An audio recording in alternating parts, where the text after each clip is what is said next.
The competitive 40K network presents Art of War. Art of War. Strategy and tactics. Discussions with the best players on the planet. Now your host, Nick Nanavati. Hello, everyone. Welcome back to another episode of the Art of War podcast. I'm your host, Nick Nanavati, and this week we are joined by a special guest of ours, Nassim Fouchane from the UK. How are you doing, Nass? I'm doing great. Thank you very much for having me. How are you doing, Nick? I'm doing great. For those of you who are unfamiliar, Nass is a phenomenal player from the UK, making the UK WTC team, winning Adepticon over here in the States, one of my favorite stomping grounds tournaments. And overall, he is a phenomenal player and a fantastic human. So I'm very excited to be talking to him today. How are you doing, Nass? Doing great. I'm excited to talk all things God and tell people how manticores are very good. That's exactly what we're here to talk about today. In part one of this two-part show, we're going to be talking about Astra Militarum, an army that has not been on the top of anyone's tongue until very recently when the Fireside podcast came out and they talked about how Astra Militarum is in their tier list as S tier. That's stirred up a lot of controversy on the internet. Nass, a member of Team Ignite, is here to shed some light on what he thinks of the Astra Militarum Menace, this lowly little index, and how they are one of the strongest armies in the game post-balance status slate, even after taking a nerf to their manticores. That's what we're going to unpack. We're going to get to know Nass. We're going to get to know his playstyle. We're going to get to know the menace that is Astra Militarum. And then in part two, for our subscribers on AOW40k.com, you can become a patron for $6 a month. You'll get access to this episode along with 200 plus other episodes. And this week's episode, we're going to go into how it works, like the actual guard lists that are kicking ass at the tournaments and how they play, what moves they make, what strats they use, how they approach the matchups, and how you yourself can be an Astra Militarum player like Nassim. Perfect. One thing I will correct before we go any further. Believe it or not, I'm not a member of Team Ignite. They would be lucky to have me. I'm great friends with all of them. Play with them consistently, but I'm not a part of their team. Running my own team, the War Masters, over here in the UK. I appreciate that correction. They're lucky to have you, as you said. You're too good for them. Exactly. I'm too good for them. We're going to go with that narrative. I like it. So while we're talking about narratives, talk to me about how Astra Militarum is a good army. Like, what is that? Yeah, so I guess where to get started. So pre-slate, you had the two big dogs, the two undisputed big dogs and a third rising big dog with Necrons being the rising ones, with Canoptek and Hypercrypt having won the two largest events for singles recently between LBO and Nottingham. And then you had the classic Eldari and CSM Menace. And guard into all three of those matchups actually had a game which is more than what most of armies could say. It has a decently good winning matchup into Necrons. A bit iffy with the Canoptek Corp, but again, it's vice versa. Pretty good game vs CSM, unless they took their curse build. Manny's building he took to Worlds, and had a pretty good win rate against Eldari, believe it or not. It was always fancied my odds against them. And now post-late with, I guess, to keep it brief, where a lot of their, I guess you could say, rivals got, knocked down a peg or two with Eldari and CSM. There's not really much out there anymore that is a out-and-out straight counter to guard. It's quite flexible with what you can do with them. So the post-late, even though their army, if you took triple Manticore, went up 90 points, it's kind of a buff when you really think about it. You're just paying the 90-point tax to kill all of your opposition, which is, something I'll take any day of the week. So you're loving the Manticores, which is interesting because a lot of the guard players we've had over on the podcast in the past didn't even run them. They go for the more mobile style of Astra Militarum. We're definitely going to unpack that. I know that's going to be a hot take still running the Manticores. But what I think is really fascinating is you've hit the nail on the head, right? The power level of the meta has overall come down. CSM and Eldar have gotten kneecapped to a degree, and Necrons are still what they are. But maybe you have the sauce to kill them with your Lehman Russes and your Manticores and whatnot. What I think is really fascinating, though, is that this is such an unassuming, out-of-nowhere army to be focused on, right? Like, there's the entire meta. Everybody gets this big shakeup. Astra Militarum get a nerf compared to, like, other factions who are literally getting buffs over here. And, why give them the moment in the sun or the chance to really shine here? Like, where does that belief come from? Are you a longtime guard player? Well, what I can say is I did start out the game with guard, did not do well, but it's probably a discussion for another day. But no, I've always had guard in the background. Armies that got me into the game. Just a lot of guns, and you know me, Nick. You know how I like my guns. I like my ranged attacks. So I definitely have a bit of history with guard. I took them in 9th as well when their codex dropped for a brief duration when Kasrkin were really, really, really good. And yeah, I'm more, I guess you could say right now, of a player who enjoys all things ranged attacks and really understanding which weapon profiles to take against what in the current meta. And guard has the flexibility of that. It has essentially every single damage profile you can kind of ask for in their index. So let's talk about that. I think that's a really interesting segue. You describe yourself as a person who likes ranged attacks. What a play style. You like to shoot people off the table. My favorite. So, amen.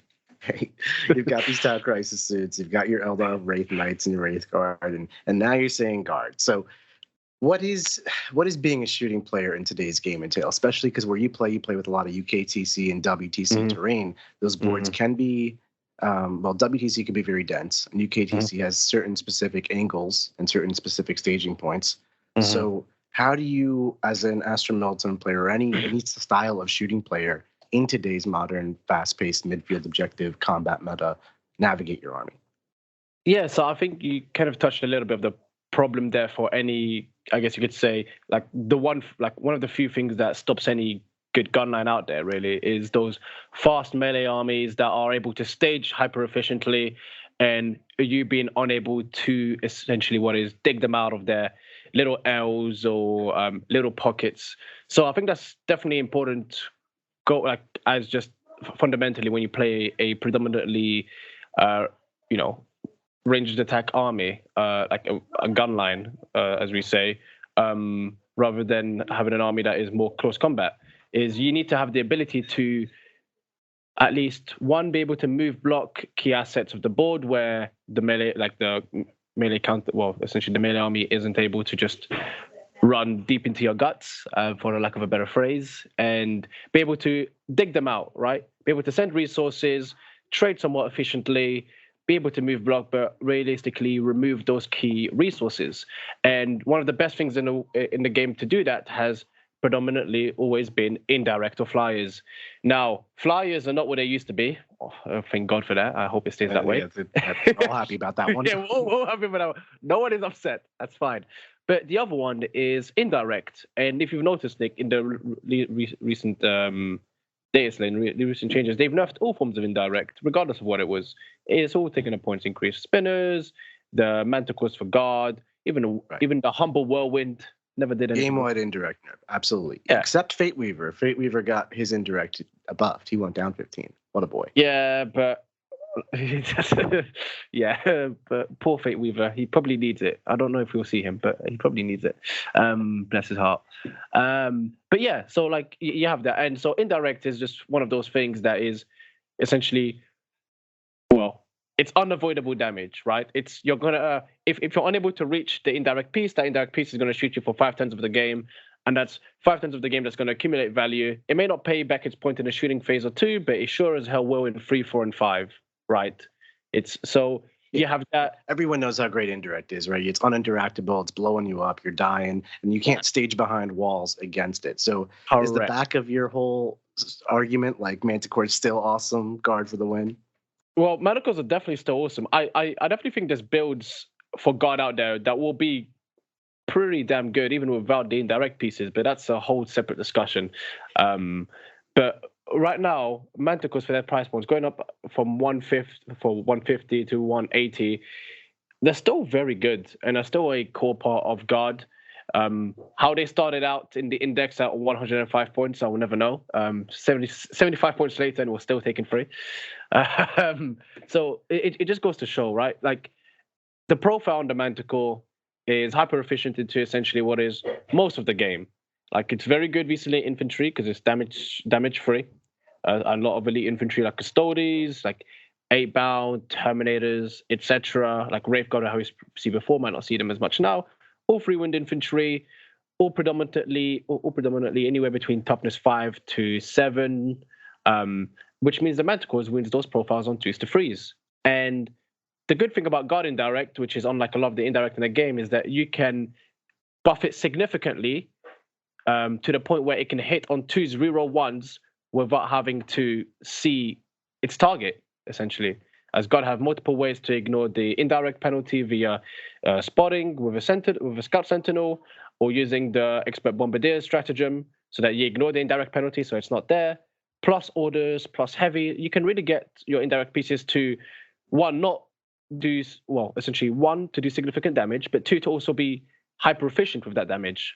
And the fact that they're also strength 10 means a lot of vehicles in the game, at least transport variants, which what combat armies use to push up the board, predominantly anywhere between T8 to T9, which means Manticores get to win it on 3s. And then being damage free, when you get shot by 2 Manticores, sometimes even 1, you can pop that transport and then be able to start shelling the contents inside, start shooting the contents inside of some of your other key pieces. And all of a sudden, the melee army starts to run out of steam. They run into your screens, kill your screens, and then you get to bring your screens back, which is one of the, well, I say screens. You're able to bring those units back in guard due to reinforcements.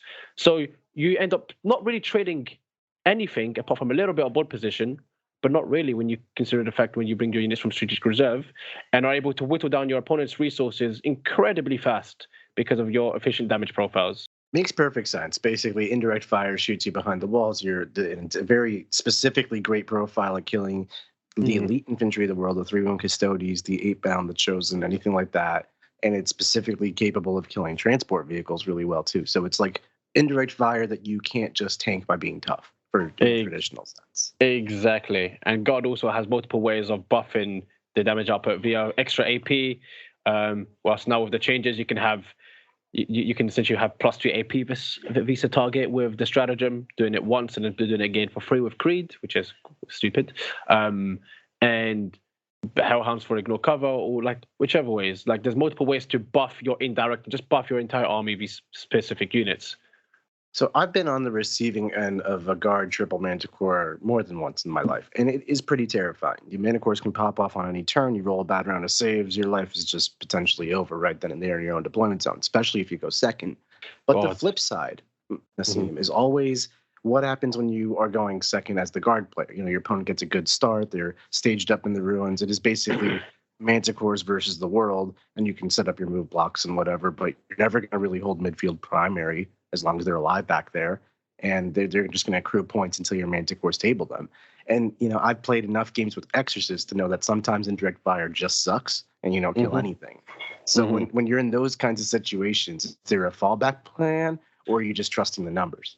Well, there's definitely a fallback plan, because if your whole game plan relied on I need my indirect to kill my opponent's armies, then they wouldn't, like, indirect wouldn't be as good as it is, at least not for guard. But one of the beauties of guard is that you have a few data sheets in like that you can run that are hyper efficient and are, well, I wouldn't say hyper efficient, but are efficient at playing the midboard. You have stuff like Borgren, which are very, very resilient. There's a lot of melee in the game. They are toughness 6 with a 4-up invan, 3 wins each, and -1 damage and a 6-up feel no pain. And you can take 6 of those for 160 points. So, you know, pretty good points value when you really think about it. Under 30 points per model. I think around 26 something. So something ridiculous. And they're not, and they start pretty good in combat. They're decent at killing Marines, nothing crazy. But what you're able to do is you're able to combine the indirect plus things like Borgren moving up, killing the contents, charging the contents, and Guard have something which is more powerful than a lot of armies because they do not have access to it, which is your OC manipulation. Because you're able to give orders in the command phase, in either command phase, if you use a stratagem in your opponent's command phase, in your own command phase, you're able to order your units and Borgrens for additional OC, which means it's easier to flip objectives and deny that primary, which is talking about in them accruing points, or you're able to essentially you get charged on your own objective when you're trying to hold that midboard. You use 3 models, but all of those models that you have there, if they're OC1, you can double their dose, or you can double their OC essentially. Stuff like those Borgren or Kassakin. If people charge a Kassakin and you have 5 Kassakin left, 4 Kassakin left that were on a point, and your opponent has like 5 OC, usually they've taken an objective from you. But what they can do is you can order yourself additional OC, and all of a sudden you have better leadership, better OC, and that primary is actually yours rather than your opponent's. And their push has not worked. So there's you have the assets to push up the midboard via units like Bogun and Kaskin, and also the transports, because guard transports are still pretty durable for their price and decently cheap. So it's not just a plan of, I guess, I hope my Manticores kill you. It's my Manticores are going to kill you. How fast are they going to do it? Can my midboard hold off your midboard whilst you get shot by not only Manticores, but Kassakin, which are really good vis Marine profiles and really good vis small infantry profiles? And can they also survive the tank commanders shooting them? Because there's also tank commanders in the list. So talk to me about these Kassakin. They're a unit that I think a lot of players are sleeping on. I know they've only come onto my radar in the past month or so I really want to make sure we get a grip of how absurd these things are. Yeah, so essentially, just to run you through the Kassakin profile, what they do is they scout move 6, which is important because it helps you. Derman, Kadachans, and Scout Sentinels all have the scout keyword, which means, if you're able to go first or second, you still have a element of board control and element of staging, which is quite important for guard, especially if you go second. Even better if you go first. They, with the order that I run them in, they have 2 melter guns each. They have 2 plasma guns, 1 plasma pistol, 1 sniper, 1 melter mine, which I'll touch on in a moment about what it does, and then essentially 3 ablative wounds. We know what plasma guns do. We know what melter guns do. What the melter mine does is actually quite interesting. Is at the start of any phase, at the start of any phase, when a enemy unit is within 3 inches of the melter mine model, on a 2-up, they take D3 mortal wounds. However, if they're something like a vehicle, they take 2 D3 mortal wounds. So if you're playing with those armies that need to stage with vehicles, etc., you can move forward, 2 D3 mortal wounds plus a grenade. You're doing an average of 7 mortal wounds to a vehicle. And then you can actually have the Kassakin, because what the Kassakin do is also their ability, which is also very important, is they are able to order themselves in the command phase, which is super important because that means they're not reliant on your command structure and being super close to your army. They can act independently, have the complete flexibility of having whichever order they want, and they can have an additional order on top of the order that they currently have. So they can take up to 2 orders. And what you usually find is you take the extra movement, so they move 9, and you either take the +1 to hit, the additional OCN leadership, the extra save to make them a little more durable. So they're a complete flex piece that you can use. And when they die, if you have 2 CP, you can bring them back and put them into strat reserve. And also, when you are in strat reserve, because their ability is in the command phase, and you can use abilities when you're in strat reserves, because their ability doesn't specify a range, it means they can essentially order themselves in the command phase. And when they come in from reserves, they can have an order on them.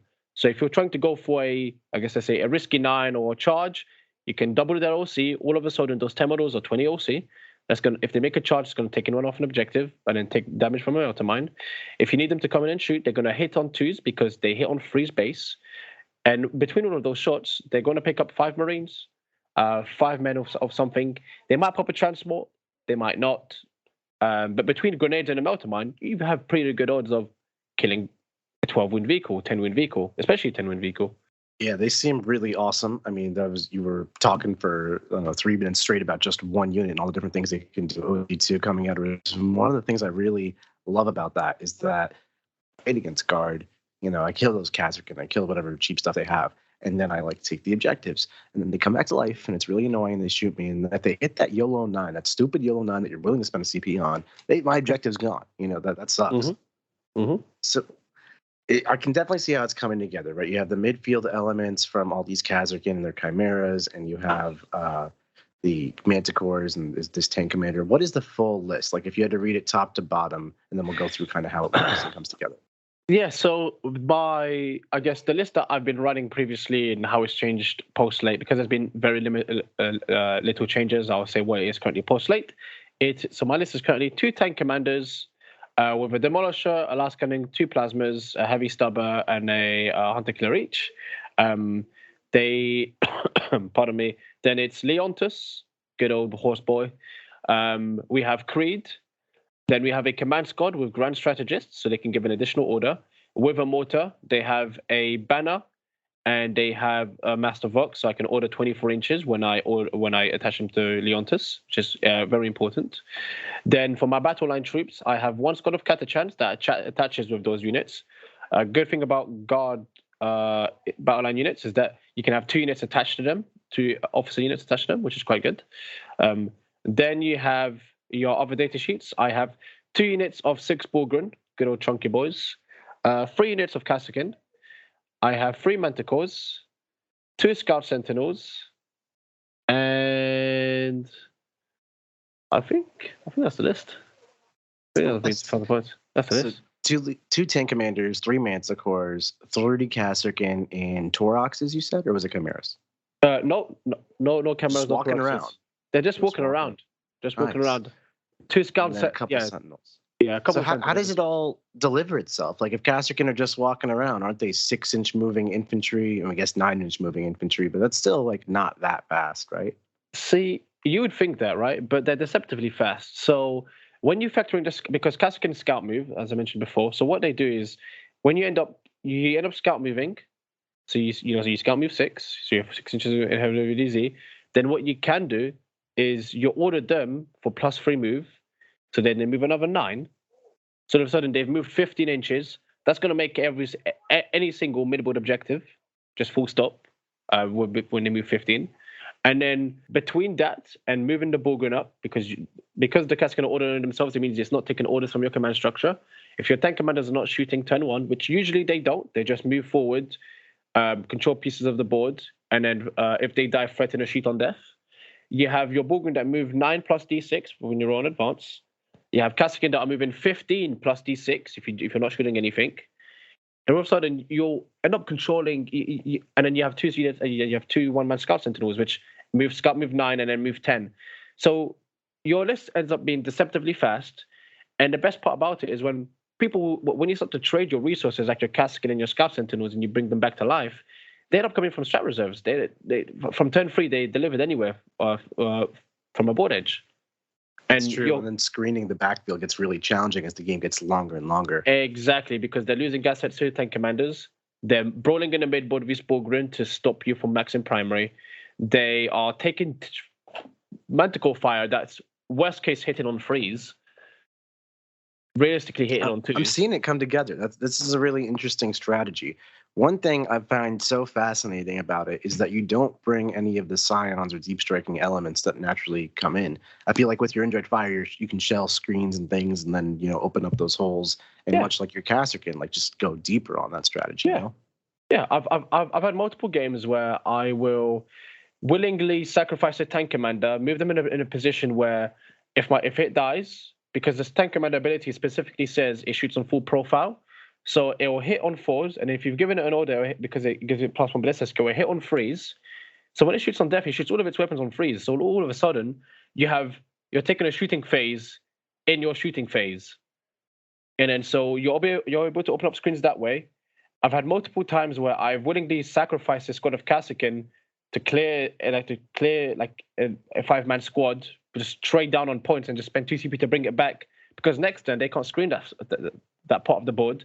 And I've just brought that unit at that side of the board. And just be like, okay, I've essentially spent 2 CP to move it here, but you don't have that resource and you don't control that part of the board anymore. So they say Warhammer is won and lost in the movement phase, and by they I mean I say that. So obviously you described yourself as a shooting player, and you loved your range attacks. But what you're describing to me right now is like sacrificing firepower, making trade downs with your firepower to open up opportunities for movement. And I think that's a really underappreciated skill, and one that I think is critical to succeeding as an Astra Militarum player, or just a shooting player in general, right? Like it's really easy to think of shooting as just table your opponent and that's your win condition. But when tabling your opponent may not be viable as a strategy, whether it's the profiles lining up or the terrain placement or the list your opponent has in the matchup, like how do you then as a shooting player manipulate your mobility plus your range firepower to create a movement-based game? Yeah, so there's a few things I try to identify when I'm playing this game, right? It's like, one, can I just brute force my way through my opponent? Sometimes the answer is yes. So the answer is just move forward, let them take their pound of flesh, and then Those are the murder games them. you like, right? Yeah, those are the games I love. Those are the games where I'm done in like 40 minutes. Those are great. I'm like, cool, you've killed 1,000 points of my army, but the score is 100 to 27. Who cares? Those are the best games. But those are not the games where what we're here for. The games that we're here for is the ones where you're playing with someone and they identify that they need to essentially die in the mid board, control a sector of the board. So what usually I find that I need to establish and need to do is I need to establish my footholders. I need to identify, can they reach my backfield? No. Okay, perfect. Can they reach my side objective? Yes. Okay, how can I stop them from reaching my side objective? I need to shoot 3 manticores into a 5-man marine unit over there because that's the only thing that can threaten it at this moment in time, which means I guarantee 5 primary. Now, I could go for the big scary monster and probably kill it, with a big scary vehicle and probably kill it, but let's kill these 5 marines. We're not trading up a massive on value, but we're going to take control of this side of the board. Cool, I've got a Scout Sentinel behind this wall, I've got a Bulgrin's holding that objective for the rest of the game, or I've got 10 Kasakins or whatever there. That's my side of the board. I've established that foothold, and then it's I guess for the traditional sense, it's trench warfare on foot. It's trading resources, no matter, because God doesn't trade in points; it trades in CP. Is one thing that I've noticed. It trades its value in CP. You never realistically bring back Scout Sentinels, so you're using your points. So you're using your Kaskin and your CP, and you're being religiously strict on it, so that you give yourself an opportunity to always bring back a Kaskin squad. So ideally, what you're going to want to do is, like, usually if it's turn 2 or turn 3, because you have some Kaskin in reserves, because either they've died or you've deployed them into reserve or whichever, you're going to bring in multiple Kaskin squads in at once. And you're going to have one Kaskin squad that's going to help clear that side of the board that I was mentioning for you before. So they're not going to die next turn. And then the other squad that's commencing the attack with the Manticores and potentially a Tank Commander or Bulgrin on the other side. And you know you're going to lose that squad, which then you spend your CP to bring them back. And then next time they do it again with another squad, plus the Manticores. All whilst you've won the fight on one side of the board, and your Manticores are helping you shield this one side of the board with the Kassakin, with the Tank Commander, plus whatever resources you have there. And you're really playing, I'm going to try and take control of a sector of the board and then move on to the next. I love the way you put that. Basically, you're using your Manticore firepower, your Leman Russ firepower, whatever, to own sections of the table to allow yourself breathing room, and then kind of tighten that noose as the game goes on, so your opponent only has so much acceptable space that they can occupy safely. How do you balance that as a strategy point, you know, like clearing space, shooting those intercessors versus shooting that big scary tank or monster, like you said? Like, obviously your opponent could kill you if that monster or tank connects with you and things like that. So if they're trying to get that to happen from their perspective of connecting with that tank, how do you prioritize something else? Yeah, so I guess at that point, it's essentially identifying is, can that Avatar of Cain push my shit in next turn? No. Okay, cool. Let's ignore it. Can this Avatar of Cain push my shit in next turn? Oh, yes, it can. Can we kill it? Maybe, but killing this is worth more because this is guaranteed points potential to this potential. So, okay, what's the next plan? Move block it. So instead of it moving, advance and then moving another whatever with Fire and Fade, sacrifice a Tank Commander. It's stuck here. Your Tank Commander's going to die. It's a shame, but it's over here. And the next time you can move block it again and start to whittle it down whilst you've controlled that side of the board. So how did you come up with this army strategy? I mean, it sounds so simple, right? When you talk about how you shoot them with Bandicores and you play midfield with Kazakins and come back to life. But this has been around for months and months and months and months. And no one's really been talking about it. No one's really been playing it. I know some players who've been playing Astra Militarum will be familiar with the style, and it's not reinventing the wheel.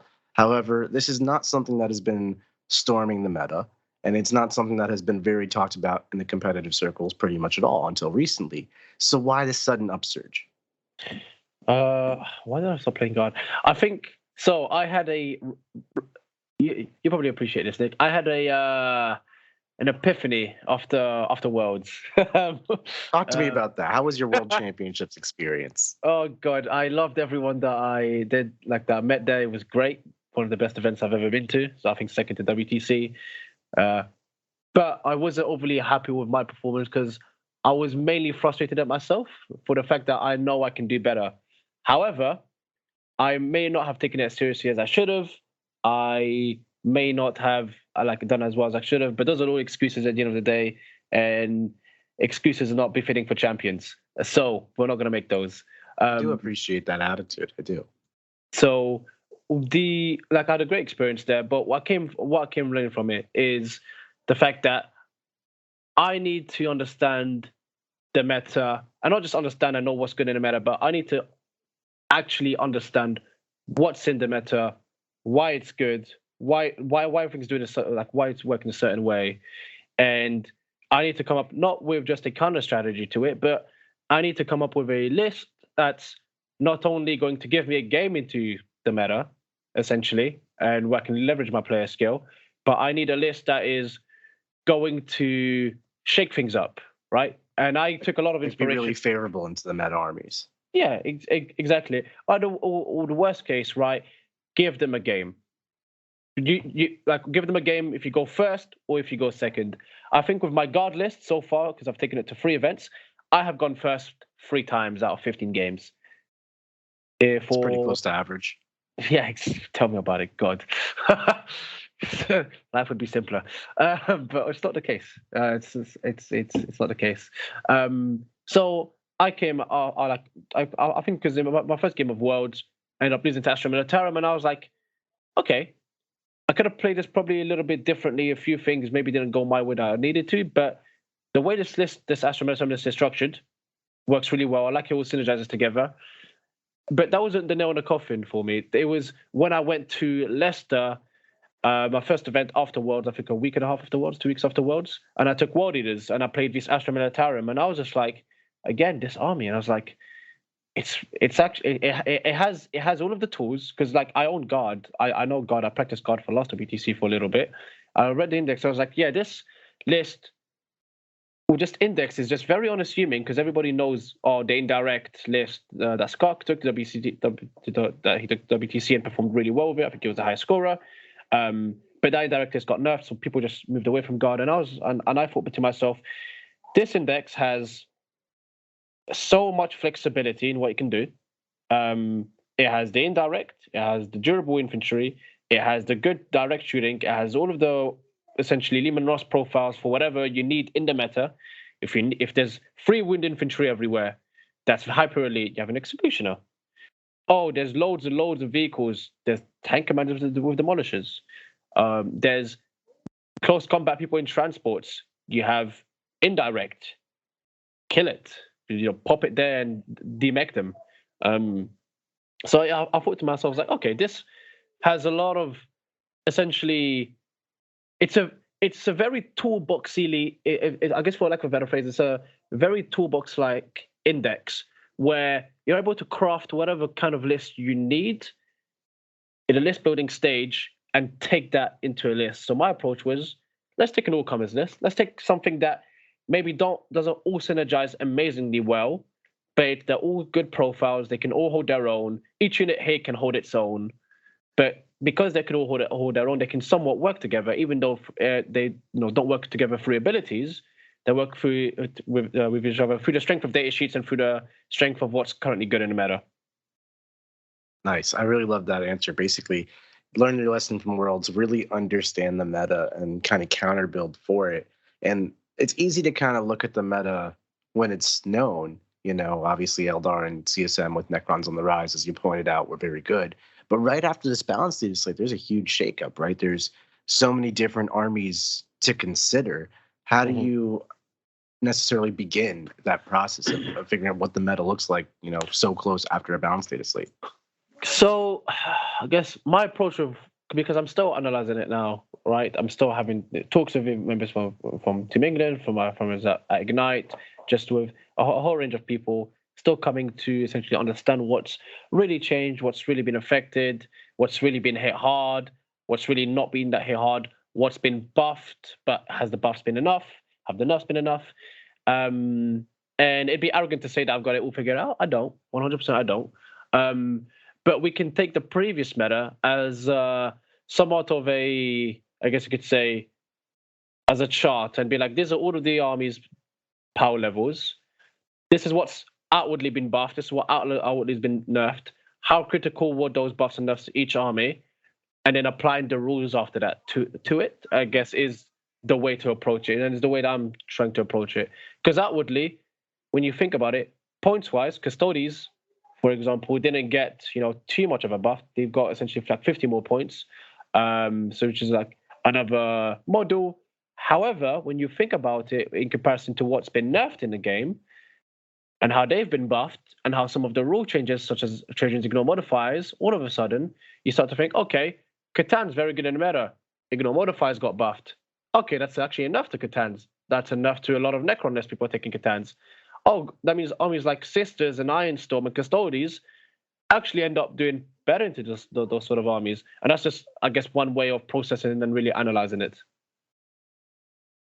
I love that approach. I think it's a great technique. And honestly, it comes down to just talking to your teammates and having that kind of bounce back and forth. It's an ongoing process analyzing the meta. And that's really the truth to it. So I got just a couple more questions because I'm very eager to see what you think the meta is, which is going to be what we're talking about in part 2, and kind of like how you approach those games and matchups and, the moves you make on the table and things like that.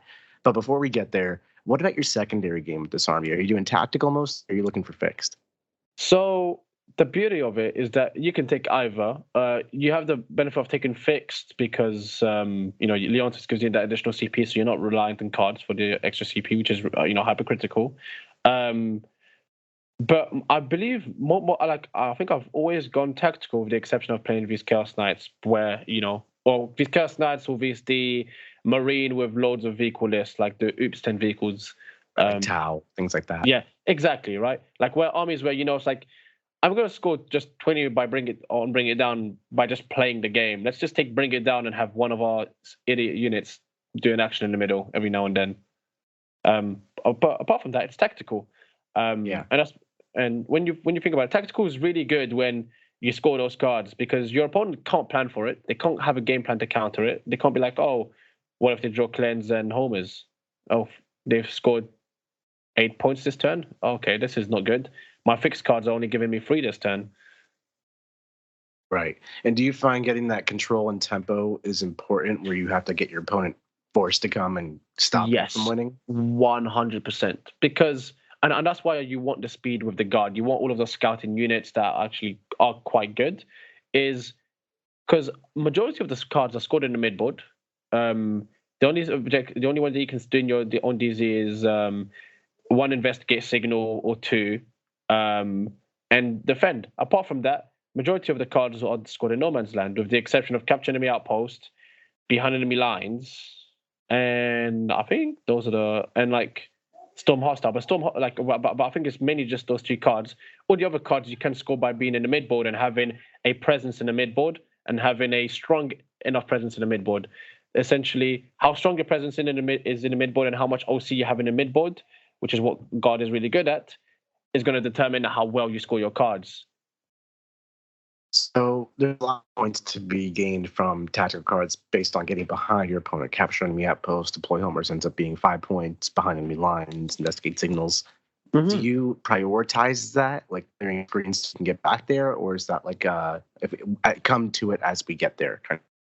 So a lot of it depends on the turns, right? Because what I find is from turn 3 to 4, there's no card in the game that I can't score. Because I would have picked up my opponent from a certain part of the board.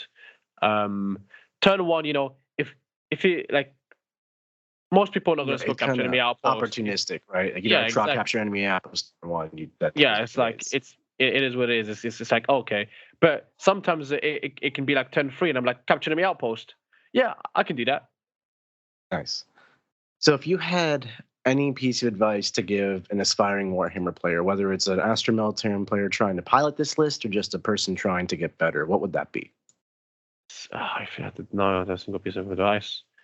I'd say have a wheelhouse of armies, like 2 to 3, basically 3, right, with similar but different-ish playstyles. I just play them a lot. Just understand those. Play them games. Play them games. It's just reps. Awesome. You know about it, Nick. Just play loads of games and play those games. You'll get better. Nas, thanks so much for coming on. Appreciate you. Love your Astra Militarum thoughts. I'm so excited to talk to you in part 2, where we're going to talk about your actual matchups and your approach to these individual games. I'm still not seeing how this is the new Menace of S tier, but that is what we are here to find out in part 2. Tell me how these Astra Militarum are going to beat those Necrons. I'm curious. The listeners are curious. Listeners, you can find out on patreon.com/AOW40k.com. $6 a month, you get access to this episode along with so many others and our amazing Discord server. We'll see you there. Nas, thanks so much for coming on. We'll catch you later. My pleasure. Thank you for having me on.